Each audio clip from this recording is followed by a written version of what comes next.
How are you today?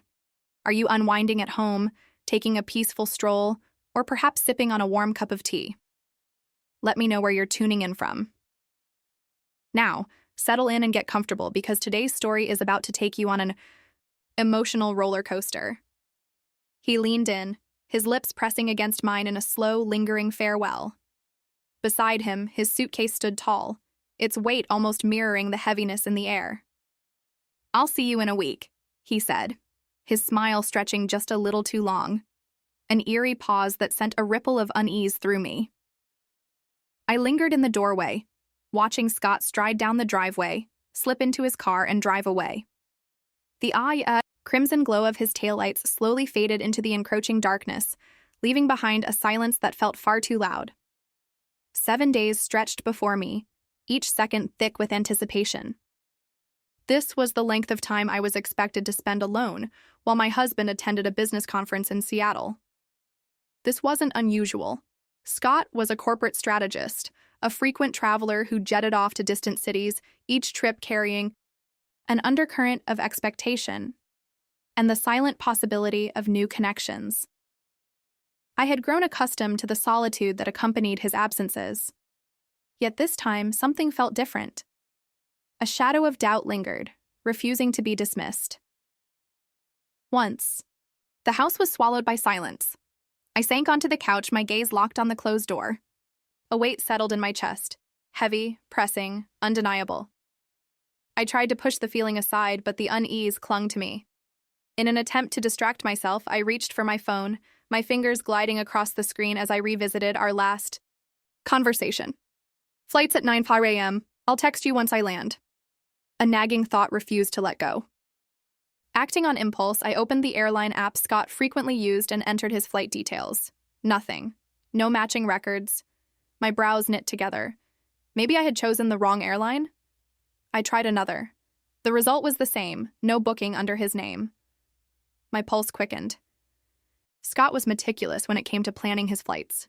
He never left things to chance. I set the phone down, inhaling deeply, trying to steady myself.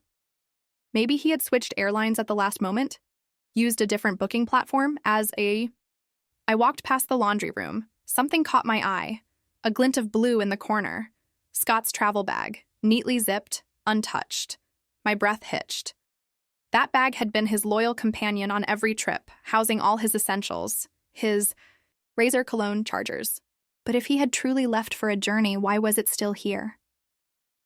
A shiver ran through me. My fingers trembled as I slowly unzipped the bag. Empty. The silence in the room became deafening. A knot tightened in my stomach. If he had really gone on a trip, why would he leave behind his packed suitcase? Heart pounding, I grabbed my phone and opened an old location sharing app. It had been installed years ago, a precaution we had both agreed upon but rarely used. I hesitated for a moment before refreshing the map, and then my breath hitched. Scott hadn't left town.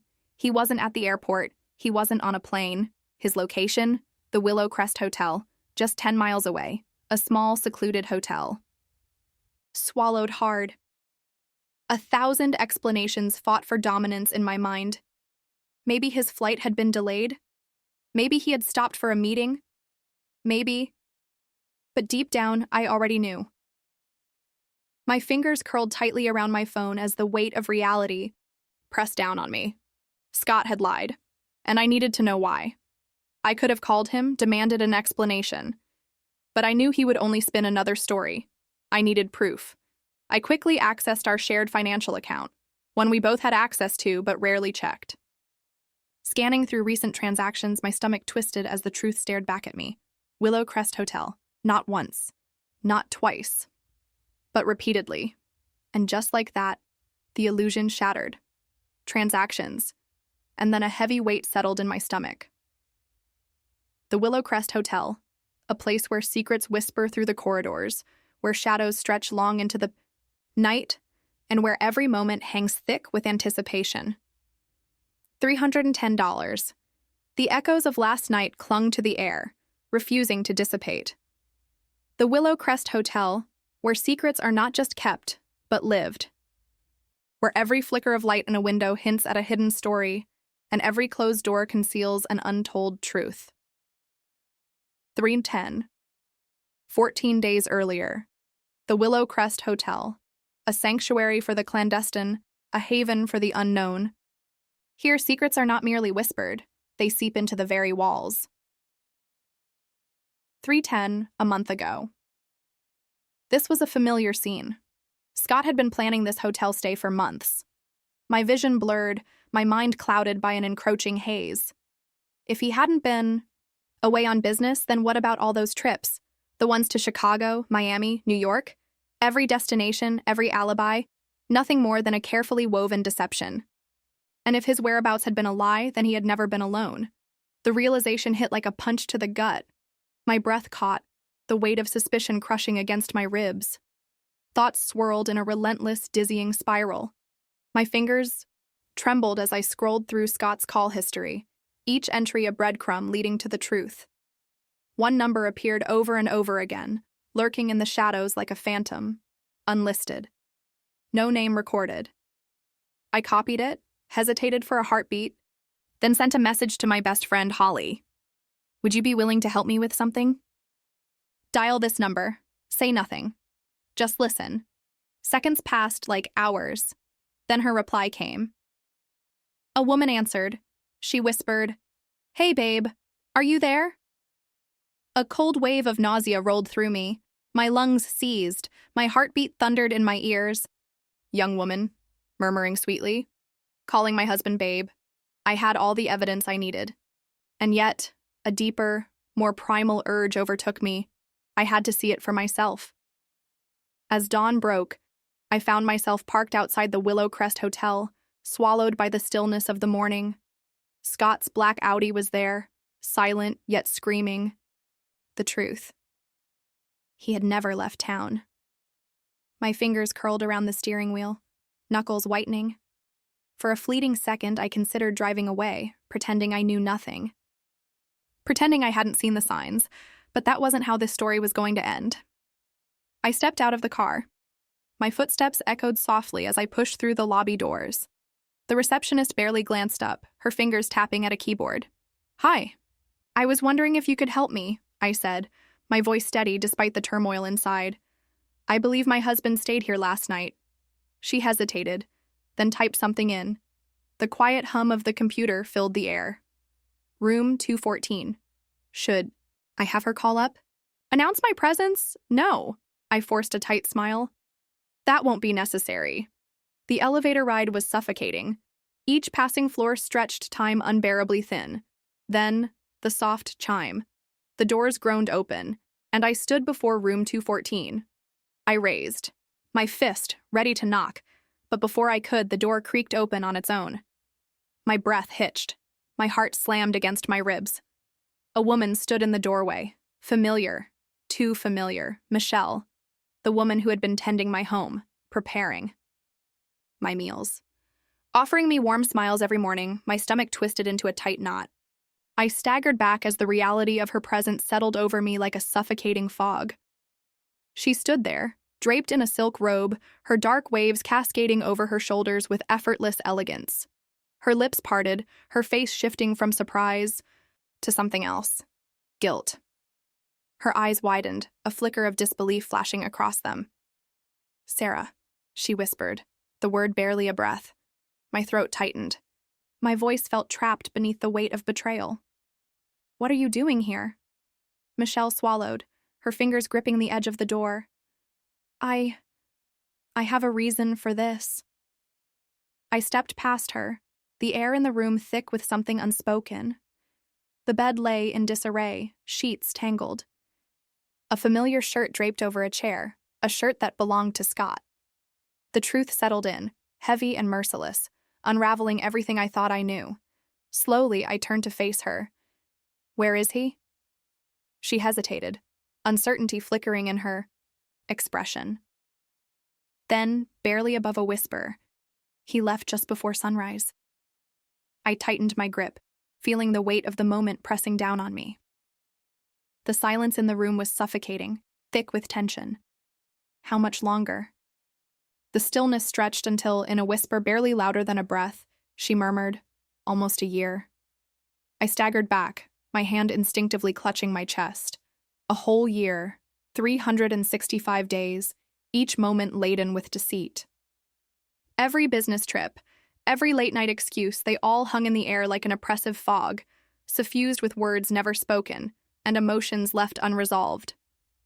Each evening he had spent with her had been another betrayal carved into time. My gaze flickered to the nightstand. A small crimson jewelry box rested there, its quiet presence a symbol of secrets yet to be uncovered. Beside it, Scott's cufflinks lay abandoned, waiting, just as I had been. A slow breath steadied my trembling fingers as I reached for the box, the anticipation clawing at my insides. Lifting the lid, I was met with the glint of a diamond bracelet.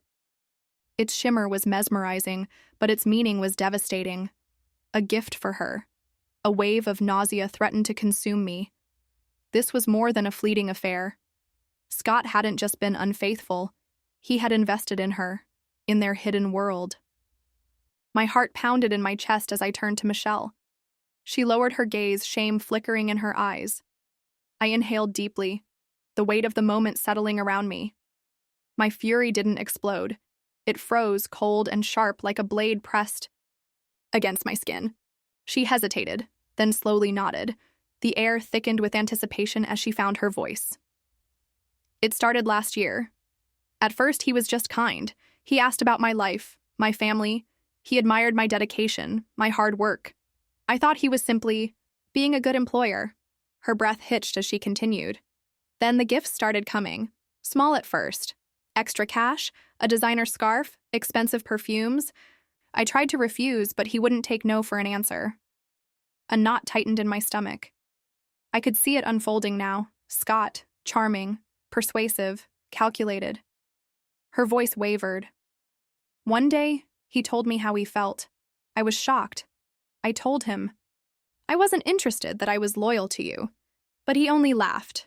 He said it didn't matter, that he could either make my life easy or turn it into a nightmare. My jaw clenched. He threatened you. Michelle nodded, her eyes glassy with unspoken fears. I needed this job. I had no other way to support my family back home. When I considered leaving, he leaned in and warned me that if I did, I'd never find work again. He said he had connections. That one word from him could ruin me. My fingers curled around my phone. Scott had always known how to manipulate, how to wield his influence like a weapon. But I had never imagined he was capable of this. Michelle's voice dropped to a whisper. And so, I gave in. At first, I told myself it was just once, that if I gave him what he wanted, he'd let me go. But he didn't. He kept coming back. The gifts became grander, the demands more relentless. And She wiped her eyes, her voice cracking. I hated myself for it. My chest burned with fury, not just at Scott, but at myself. How had I missed this? How had I been so blind? I exhaled slowly, my grip tightening on my phone. The tension in the room was suffocating, but there was no turning back now.